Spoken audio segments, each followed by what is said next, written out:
দিনটা ছিল 20 এপ্রিল। তোমাদেরকে আগের পর্বে দেখিয়েছিলাম যে আমরা সাইট সিন করার জন্য ফলস দেখতে গেছিলাম। তো ফলস ওখান থেকে ফিরে এসে দুপুরে লাঞ্চ সেরে আমরা আবার বেরিয়ে পড়লাম আরেকটা সাইট সিন করার জন্য। আমরা যাচ্ছি এখন পায়ে হেঁটে বুদ্ধা মনেস্ট্রি দেখতে। হোমস্টে থেকে বুদ্ধা মনেস্ট্রির দূরত্ব প্রায় 600 থেকে 700 মিটার। এটা ছিল আমাদের হোমস্টের রাস্তাটা। দেখতেই পাচ্ছ কতটা সুন্দর একটা রাস্তা। তো আমরা পায়ে হেঁটেই যাচ্ছি। আমাদের আগেই প্ল্যান ছিল যে আমরা তিংভঙের এই গ্রামটা ঘুরবো, আশেপাশে ঘুরবো, দেখবো আর বুদ্ধা মনেস্ট্রিতে যাব। তো সেই মতনই আমরা বেরিয়ে পড়লাম দেখার জন্য। তোমরা দেখতে পাচ্ছ রাস্তা রাস্তা বলা ঠিক যায় না, রাস্তা নাকি মানে সিঁড়ি কিছুই বলা যায় না। সরু রাস্তা, ধাপে ধাপে সিঁড়ি, চড়াই উতরাই রাস্তা, তো যেতে খুব কষ্ট হয়েছিল।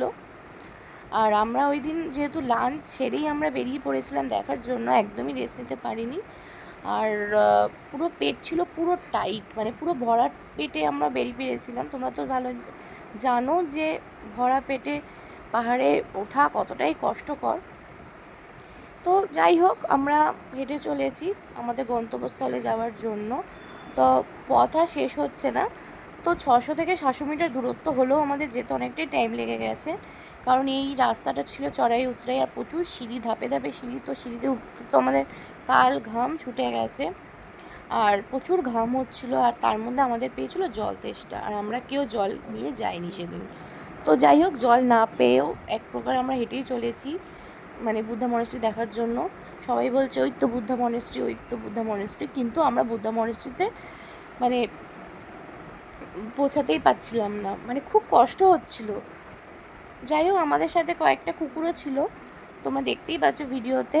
আমাদের গাইড হিসাবে আমাদের নিয়ে গেছে বুদ্ধা মনেস্ট্রিতে।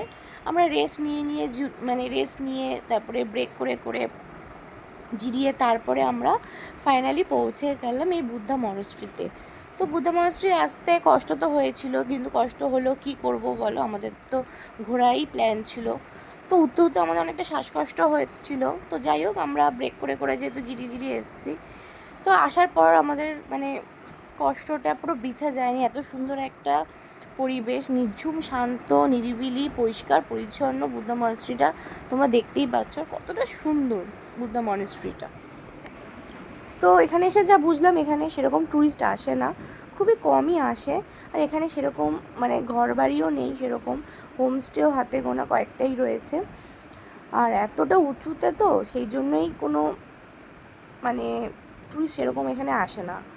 আর এখানে যাওয়ার কোনো রাস্তা মানে অপশান একটাই, পায়ে হাঁটা ছাড়া কোনো অপশান নেই। তো তাই জন্যই আমরা পায়ে হেঁটেই এসেছি, এখানে গাড়ি আসে না। এই ছিল আমার ভিডিও, কেমন লাগলো জানিও।